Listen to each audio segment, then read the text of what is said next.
வணக்கம் KG master. உண்மையான பிச்சைக்காரர்கள் யார் என்பதைத்தான் இந்த காணொளியில் பார்க்க போகின்றோம். பிச்சைக்காரர்கள் என்றவுடன் எங்களுக்கு நினைவுக்கு வருவதெல்லாம் வீதிகளில், சாலை ஓரங்களில் அமர்ந்து கொண்டு கைகளை நீட்டி பிச்சை போடுங்கள் என்று கேட்பவர்கள் என்று நினைக்கிறோம். அல்லது காலையில் எழுந்து வீடு வீடாக சென்று அம்மா பிச்சை போடுங்கள் என்று கேட்பவர்கள் நினைக்கிறோம். பிச்சை என்பதற்கு இறந்து கேட்டல் என்ற ஒரு பொருளும் இருக்கின்றது. மிகவும் தாழ்மையாக, பணிவாக இறந்து கேட்பது என்ற ஒரு பொருளும் கொடுக்கப்படுகின்றது. இறந்து கேட்டல் பிச்சையா? நாங்கள் எல்லோருமே ஏதோ ஒரு வகையில் இறந்து கேட்டுக்கொண்டுதான் இருக்கிறோம்.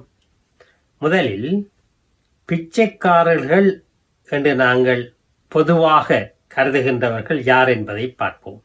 இங்கே பிச்சைக்காரர்கள் என்று நாங்கள் சொல்பவர்கள் தாம் கேட்கும் உதவிகளை எதையும் எதிர்பார்க்காமல் கொடுக்குமாறு கேட்பவர்கள் தான்.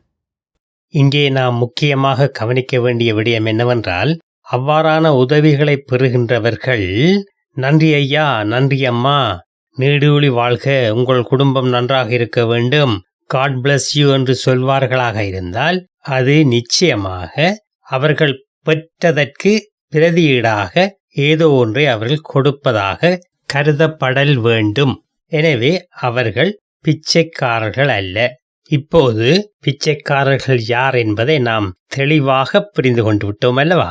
அதாவது மற்றவர்களிடமிருந்து ஏதாவது ஒன்றை நாம் பெறுகின்ற பொழுது அதற்கு ஏதோ ஒரு வகையில் பிரதியீடாக எங்களால் எதை செய்ய முடியுமோ அதை செய்வோமாக இருந்தால் அது பிச்சை அல்ல. நானும் பிச்சைக்காரன் அல்ல.